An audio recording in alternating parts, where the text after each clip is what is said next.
Good day, students. 10C. We're still working with nonlinear models. One more example to show you a type of model you might encounter, and that's quadratic functions. In practice, collecting some data where you're looking at the relationship between two variables and you see a quadratic pattern, fairly uncommon, but we're going to show it to you anyhow.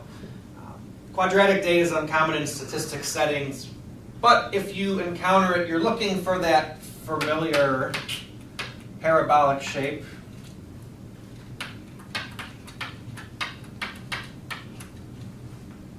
If you encounter what's called quadratic data, it's that parabolic shape, P-A-R-A-B-O-L-I-C. So your data sort of looks like this, or could look like U-shaped. Okay? In general, the equation looks like this. We'll still be predicting y. You've seen this before in algebra class. Y equals a times x squared plus b times x plus c. Okay, so these are the quadratics that you worked with. Oh, probably a lot in your algebra classes. And so occasionally we'll collect data that looks like this. I'm going to throw one note here. This number a out front, if a is a positive number, so here, if a is positive, the shape of the parabola is the U shape. Okay, that's a little scatter plot I made. And if a is negative, I'll squeeze it up here. If a is less than 0, then if you were going to graph your data, you would get that upside down U. So the number out front, whether a is positive or negative, will determine if we have this sort of parabolic shape or this one here. All right, I think 2 examples. We'll do the same as we did in video B. Look at an example, maybe make some predictions. Example here comes. Number of cancer incidences per 100,000 Americans was recorded from 1975 through 2010 by a government agency. Scatter plot you can see in your notes, quadratic equation you can see in your notes. There is a cautionary note here. It's probably most dangerous to extrapolate when using a quadratic equation. Just because the pattern for the past 35 years can be somewhat described by a parabola, it does not mean, for instance in this example, that cancer rates will necessarily continue to decline, as you can see. I'm thinking back to video B with Kim Shepard. When we were predicting insulin, the context clues is pretty darn certain that the insulin would continue to decline as we went from 45 minutes up to an hour. Okay? But in this case, here's the cancer rates by year. Down on the left corner is 1975, all the way up to 2010. On the y-axis, we're counting up number of people that have cancer out of 100,000. And so back in the late 70s, we were in the 400s. And for whatever reason, could be government reporting agencies, hospitals reporting, who knows, but cancer incidences increased. Sometime around 1990, things tapered off, and in the last 10 years or so, things have been on the decline. I have no idea why this pattern would exist. I found this data on the internet, so we threw it in the notes here. But I used StatCrunch to fit a quadratic model. You can see the curve here. It's an upside down U, so that'll give us some clues in terms of what that function looks like. Clearly, we would not fit a linear model. I mean, if you fit a linear model, you would have this sort of thing going on. It would just keep increasing right through the ceiling and off the roof there. All right, back to that cautionary tale. I would feel very uncomfortable predicting cancer incidences maybe out here in 2015. Do I know that this is going to continue to decrease, forever? Probably need to look at the data and just, always just look at the data that we have. All right, a couple questions at the bottom there, maybe just one. Here's the quadratic model, cancer incidences. I'll throw a hat on it as we keep doing. Negative 0.187, blah, blah, blah. The x variable is year squared plus 747 times year, and then minus that big number down there. Back in '92, the actual cancer incidence peaked at 510.6 per 100,000 Americans. What does the quadratic equation predict? And then give the value of the residual. So these ideas of residuals, they're still with us. Like, how far was the actual cancer rate compared to the predicted? All right, first part's easy, just plug and chug. So cancer incidences, I'll just shorten that to cancer with a hat on it. We're predicting in 1992, so we'll just plug 1992 here and here. In the model, when I do the calculation, I'm using all the digits, but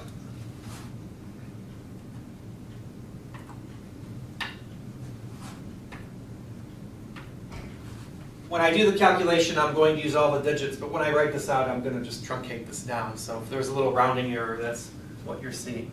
Okay, negative 0.187 times 1992 squared plus, here's the 747.557 times 1992, and then minus 746,437. So this is how we would do the plug and chug to predict. I have no idea what that is. I did write it down here. So that's about 480.4.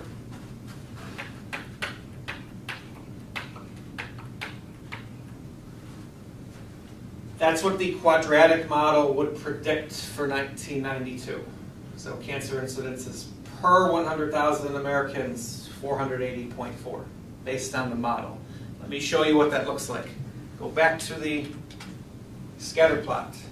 1992, right about here. If I plug 1992 into the model, this point on the curve, that's that predicted value, right? So if I were to plug in 1992, the model is telling me 480.2, I hope. Yes, 480.4. Close enough, right? So if we look at part A at the bottom, let's think about the residual. Give the value of the residual. The actual cancer rate was 510.6. So for this part A at the bottom, actual was 510.6. Think about where 510.6 falls. Still 1992, right? And, I'm guessing it's this dot here because so pretend those are lining up horizontally. There's your actual. And residual, the idea of residual is dot to the line, right? That we learned in linear, but so, right? There's that value of the residual. And we can see that for 1992, well, the model's not so hot, right? We missed by, well, what did we miss by? 30 people, roughly.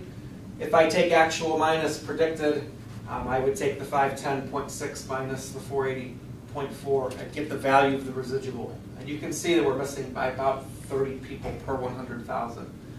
That's probably the biggest residual. So for that particular year, this quadratic model wasn't so hot. I will calculate that out.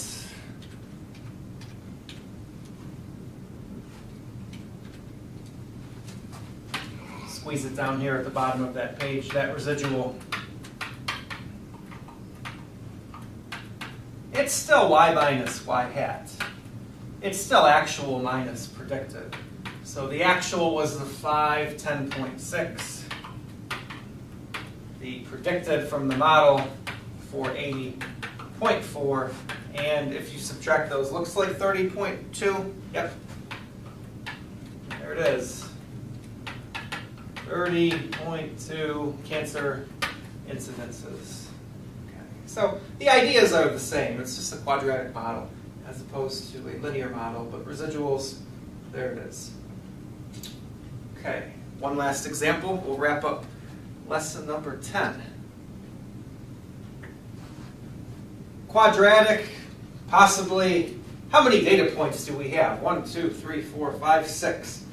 Students, when you have 6 data points and you're modeling with the quadratic, please do not put too much faith in the predictions of this model.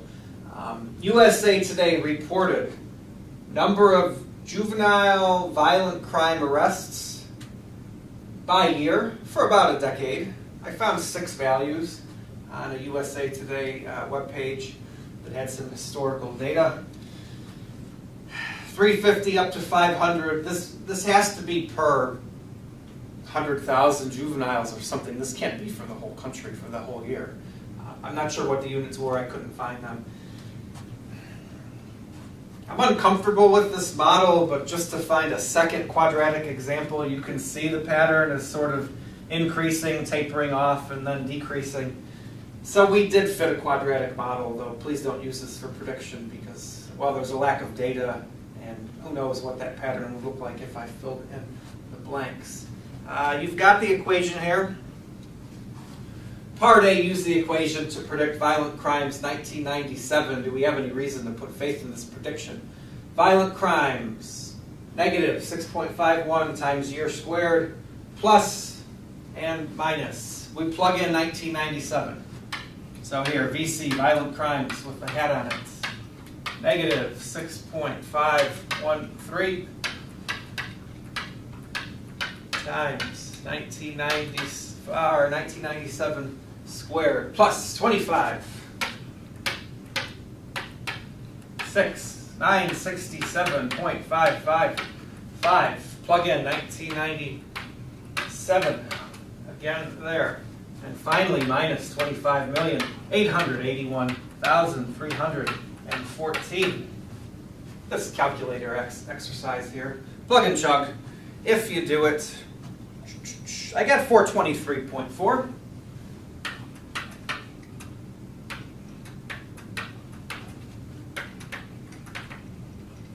That's the predicted number of crimes based on the model for 1997. Okay, so you've got that. If I go backwards, let's see. Just to relate this to that model, 1997 is right here.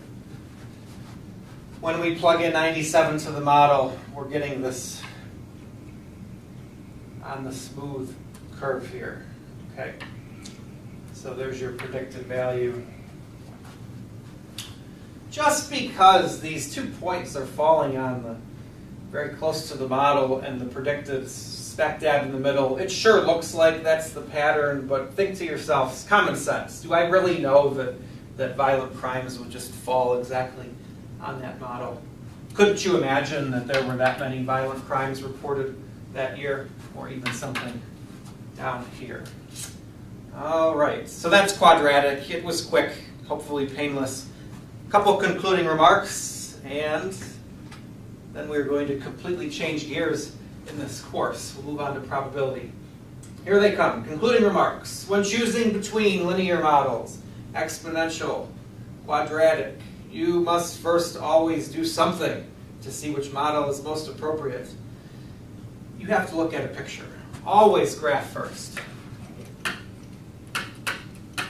Make that scatter plot. Look for the pattern. Once you see the pattern, fit the best model.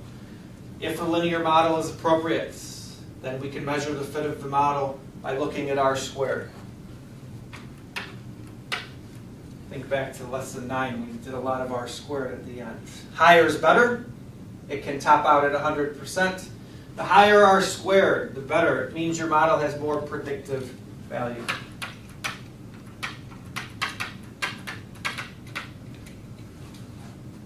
The whole goal of creating models is to do predictions, right? We'd like to try to predict for different values than the ones that we have. So that's why we create models, and R squared is one way we can measure the predictive value. A couple more. Not all data will lend itself to being modeled. Use your best judgment. Remember to apply that principle of what's called parsimony.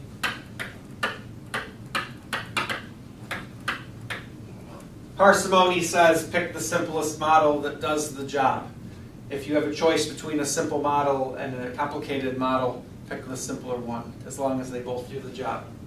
Finally, all models are not perfect. All models are somewhat wrong. You could put wrong here. You could put in parentheses somewhat.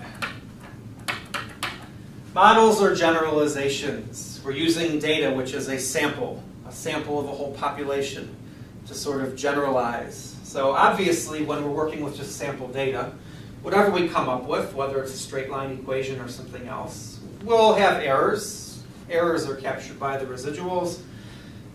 Even though the models are somewhat wrong, we always hope to find one that is at least useful. Common sense will help you. If you look at the picture and you see strong relationships, then when you model, you will feel that your model is useful. If the pattern is very scattered, no matter what model you're picking, then won't be very much usefulness in that model. All right, so it was a long unit with regression, but we made it. Thanks for watching, and we'll see you in class.